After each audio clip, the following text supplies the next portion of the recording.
Hi friends! Today is Tuesday, May 26th. So let's see how many days we have left in first grade. Yesterday we had 7 days. Let's count how many we have today. Today is the 26th. Count with me. 1.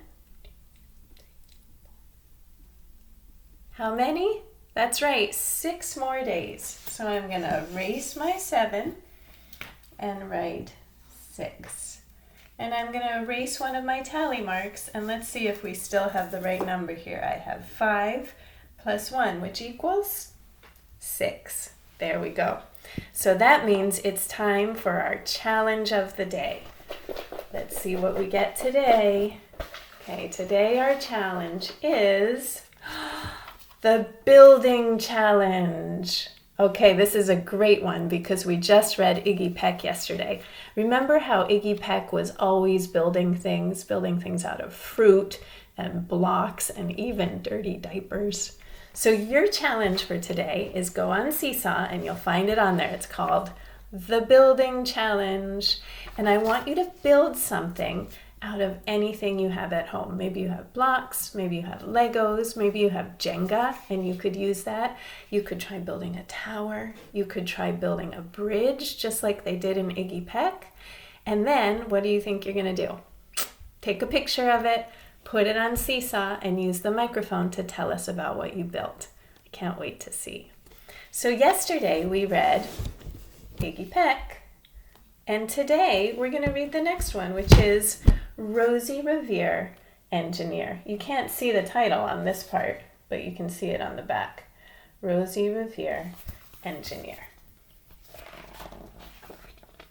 The funny thing about these stories is they're all in the same second grade class at Blue River Creek. So let's see if we can even spot Iggy Peck in here while we're reading. Rosie Revere, Engineer. These books are by Andrea Beatty and they're illustrated by David Roberts. Have you noticed how they're rhyming books? It's like the whole book is written like a rhyming poem. There's that second grade teacher, Miss Lila Greer. And let's read.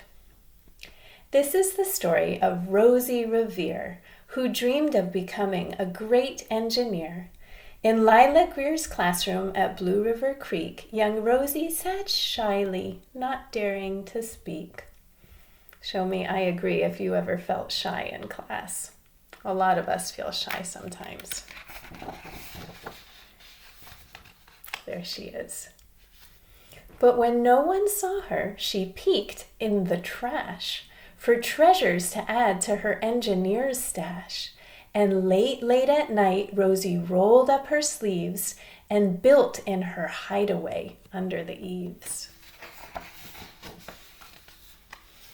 Alone in her attic, with the moon high above, dear Rosie made gadgets and gizmos she loved. And when she grew sleepy, she hid her machines far under the bed where they'd never be seen.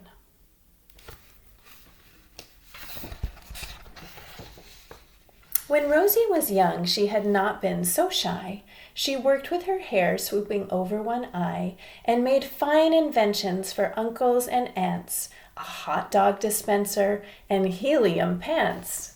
Look at all the wild things she invented.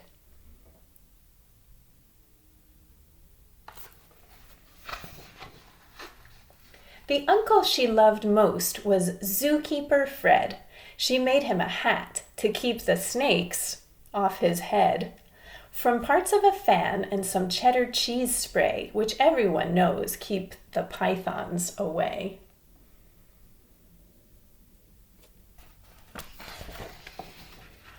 And when it was finished, young Rosie was proud, but Fred slapped his knee and chuckled out loud. He laughed till he wheezed, and his eyes filled with tears, all to the horror of Rosie Revere, who stood there embarrassed, perplexed, and dismayed. She looked at the cheese hat and then looked away. I love it, Fred hooted. Oh, truly I do. But Rosie Revere knew that could not be true. She stuck the cheese hat on the back of her shelf, and after that day kept her dreams to herself.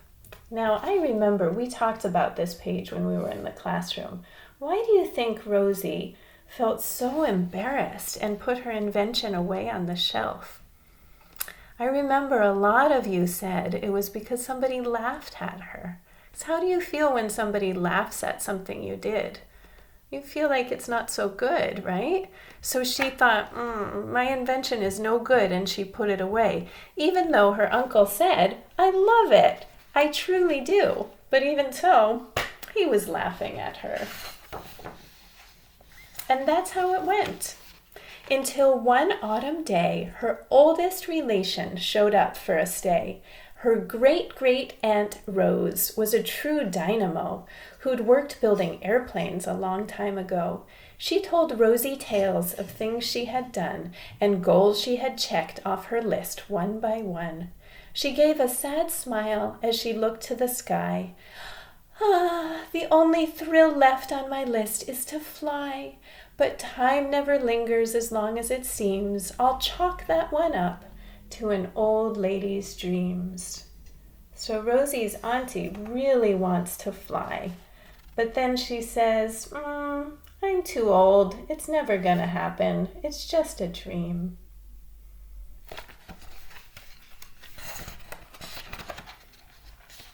That night, as Rosie lay wide-eyed in bed, a daring idea crept into her head. Could she build a gizmo to help her aunt fly? She looked at the cheese hat and said, No, not I. But questions are tricky and some hold on tight, and this one kept Rosie awake through the night. So when dawn approached and red streaks lit the sky, young Rosie knew just how to make her aunt fly. Sounds like she got an idea. She worked and she worked till the day was half gone, then hauled her cheese copter out onto the lawn to give her invention a test, just to see the ridiculous flop it might turn out to be. She doesn't think it's going to work.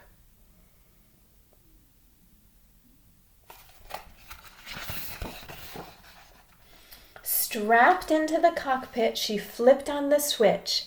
The helio cheese copter sputtered and twitched. It floated a moment and whirled round and round, then froze for a heartbeat and crashed to the ground.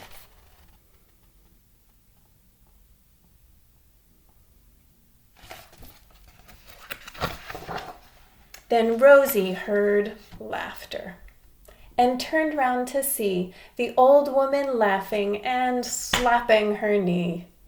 She laughed till she wheezed and her eyes filled with tears, all to the horror of Rosie Revere, who thought, oh no, never, not ever again will I try to build something to sputter or spin or build with a lever, a switch, or a gear, and never will I be a great engineer.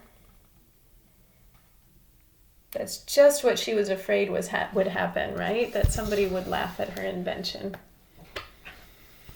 She turned round to leave, but then Great-Great-Aunt Rose grabbed hold of young Rosie and pulled her in close, and hugged her and kissed her and started to cry. You did it! Hooray! It's the perfect first try. This great flop is over. It's time for the next. Young Rosie was baffled, embarrassed, perplexed. I failed, said dear Rosie. It's just made of trash. Didn't you see it? The cheese copter crashed. Yes, said her great aunt, it crashed. That is true. But first it did just what it needed to do. Before it crashed, Rosie, before that, it flew. Your brilliant first flop was a raging success. Come on, let's get busy and on to the next. She handed a notebook to Rosie Revere, who smiled at her aunt as it all became clear. Life might have its failures, but this was not it. The only true failure can come if you quit. So think about what we're learning in this book. Sometimes when you try something, It doesn't work the first time, right? But what should you do? Give up? You should try again. They worked till the sun sneaked away to its bed. Aunt Rosie tied a headscarf around Rosie's head and sent her to sleep with a smile ear to ear, to dream the bold dreams of a great engineer. And then here it says, we can do it.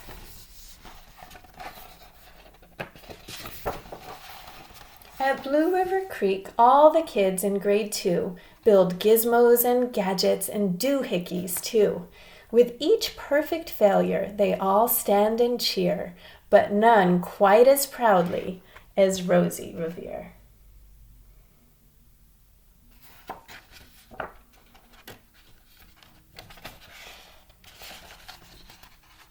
So now everybody in that second grade classroom is building things and making inventions. The end. All right, friends, I can't wait to see what you build today in our building challenge. And I'll see you tomorrow. Bye.